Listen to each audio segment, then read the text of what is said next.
Welcome to part 7 of Mega Man 8, and we're still fighting the mini-boss because at the end of part 6, I got murdered. The hammer, as I did mention, will try and swing at you, and it knocks the platform down for a little bit. So you better keep an eye on him. In fact, sometimes I wouldn't even keep an eye on the enemy I was fighting. I'd just keep an eye on the hammer, waiting for it to attack me, because when it does, oh, it sucks. But enough shooting with the jewel, and he should be dead. And then we get the last rush upgrade, which is, you know, I can't remember for the life of me. I'm sorry, folks. I never used it that much, and I'm sure it's not that great. Nevertheless, this place is the rest of the Flame Man or Sword Man temple. Oh wait, I tested out here. Oh, that's right. He drops bombs on the screen until the numbers run out below Mega Man's life meter. Whew! Good thing I tested it out, because I probably used it that one time. I mean, it's useful. You still get to shoot things while Rush also helps and murders everybody. But, you know. So, again, it's the Rush attack. Use it well, because he's awesome. In this part, you have to keep pushing the right switch to move your little flame boat farther.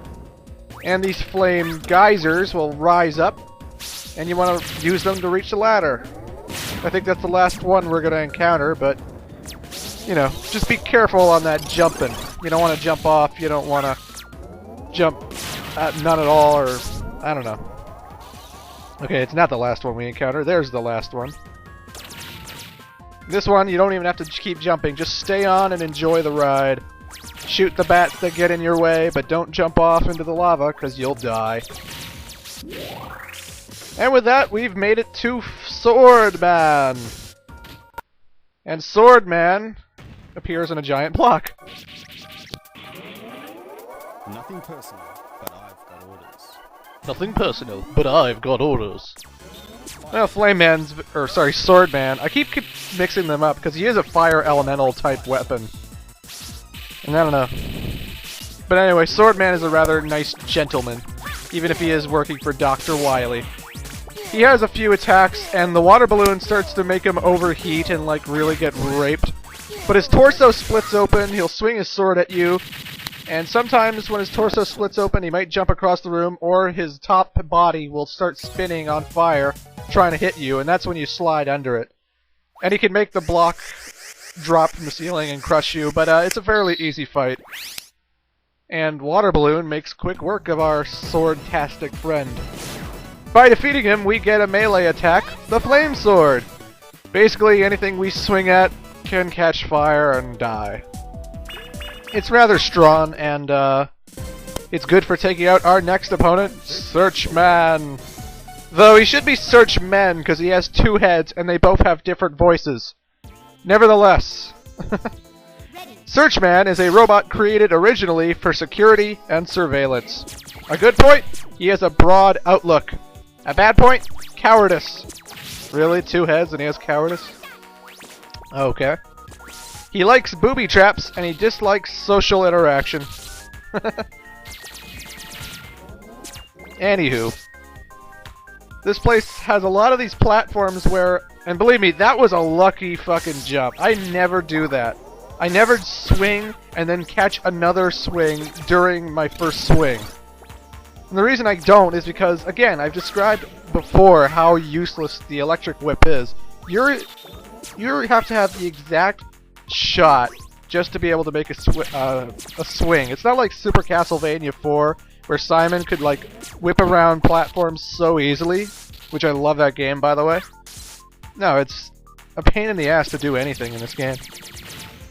Believe me, any miraculous swings I make, it's all completely lucky and random.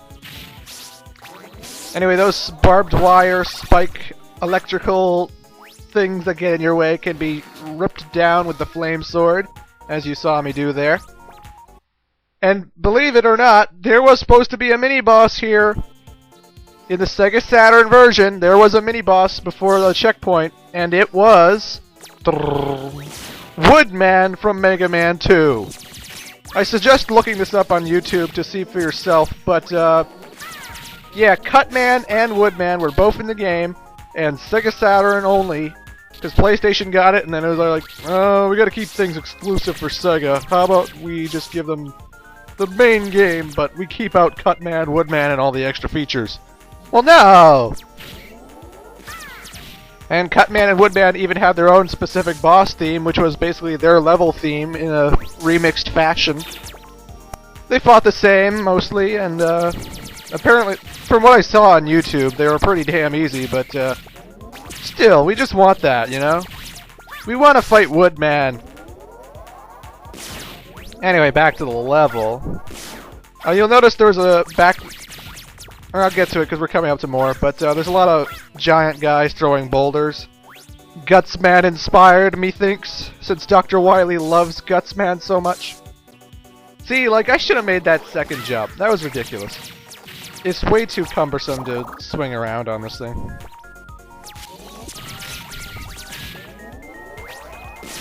Nevertheless, Searchman stage is rather easy when you know what to do. I don't know why my lag is acting up again. I'm sorry, folks. I've recorded the footage for Mega Man and Bass, and it's nothing like this, and neither of my previous 7 games, but I don't know. I use a PlayStation emulator, and all of a sudden things go haywire. That platform you have to shoot open if you want to get through, because it'll stay closed if you just jump at it, and then it will fall into the spikes, and you will die. And that's not pleasant, believe me. And there's a lot of them back there, but I never mentioned them because I was too busy talking about Woodman. But nevertheless, here's Searchman. He's against Flame Sword. Go figure. And you remember, it's a melee attack, so you gotta get in and you gotta get in close. He has this attack where 3 bushes will drop down, and he's hiding in one of them, and he's gonna try and snipe you out.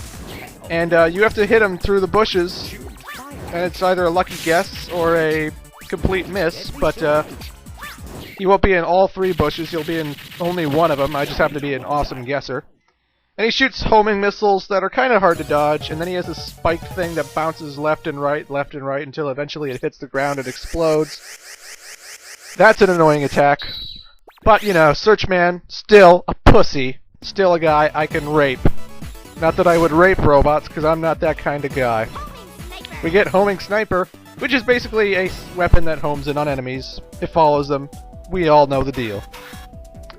By defeating the last of the Robot Masters, folks, we have unlocked Dr. Wily's castle.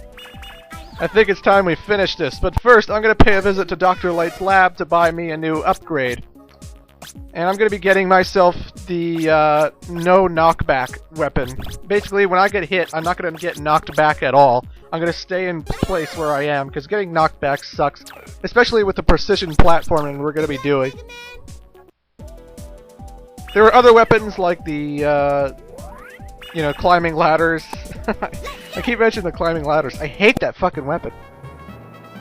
But anyway, I'll talk about them later. Dr. Wily's castle, folks. Wiley One. Alright, Wiley One is by far the most annoying level in the game. Yes, the most annoying level in the game. I don't care about Wily 2. I don't care about Wily 3. Wily 4, it's just boss fights. But this one is fucking brutal.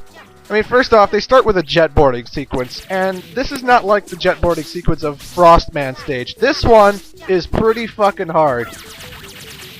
I made a tip earlier in Frostman stage that you had to stay to the left and hold right when you're making those jumps, just so you can assure that you're gonna make those jumps, because the gaps are fucking huge, okay?